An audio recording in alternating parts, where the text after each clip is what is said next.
Approximately 4 years ago, I lost my job. Well, initially I was living in my car. It was a very lonely journey. It was just a devastating time in my life, and Breaking Grounds helped me beat it. I worked for 43 years as a supermarket manager, which gave me a rather good life. As an adult, I worked since I was 18. I was an Uber driver. I was an exterminator, customer service rep. I probably done it all. In the 32 years that I've been alive on this earth, thank God. This all began in 2017, January. Lost my fiance, my apartment, and my business. That wasn't easy. So one day I called in sick, and the store manager at the time, he says, "Oh, if you're sick," he says, "go find someplace else to work." So I had filed for unemployment.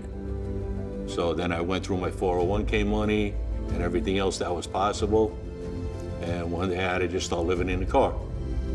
I became homeless about 2 years ago, almost 3. It's just been a big challenge. Summers, I've slept at the park, on the benches. Sometimes I get on a bus and just sit there and sleep. I did whatever I needed to do to kind of be safe, being I was a female. My life now at 60 years old seems to be going downhill a little bit. And now it's starting to pick up a little bit with the help of Breaking Ground. I met Breaking Ground at Ozone Park, and they came out and they befriended me. They was asking me, how are you? How are you doing? And I was like, are you homeless? I know you look homeless.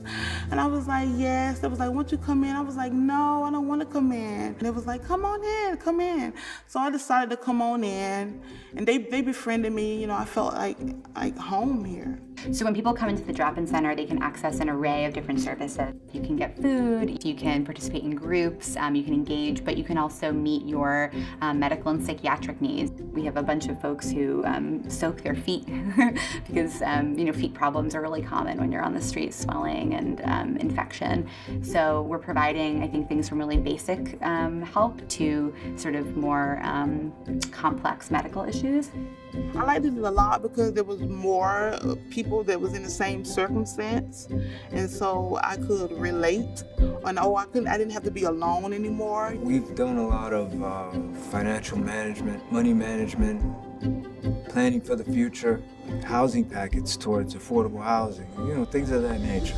Solid, concrete things that everybody needs. I think we provide a space that feels calm to people, a place that feels like refuge, that they can relax, and they can kind of not be in survival mode so much and kind of let their guard down a little bit and just be. That's my ultimate goal, just get back indoors, get back to a normal life where I can save money like I used to, because I know how to live on my own. Oh, I want to be where I was and better. So right now, in my mind, I'm giving Breaking Ground a hug. This building. I'm hugging the building, basically. And I'm pretty sure a lot of other people before, now, and after me will feel the same way. Most people, when you're homeless, they look at it like, oh, there's someone that's hopeless or that has given up on life. But that's not true. So it picked me up at a low point in my life. So I think it's Breaking Ground is a great place.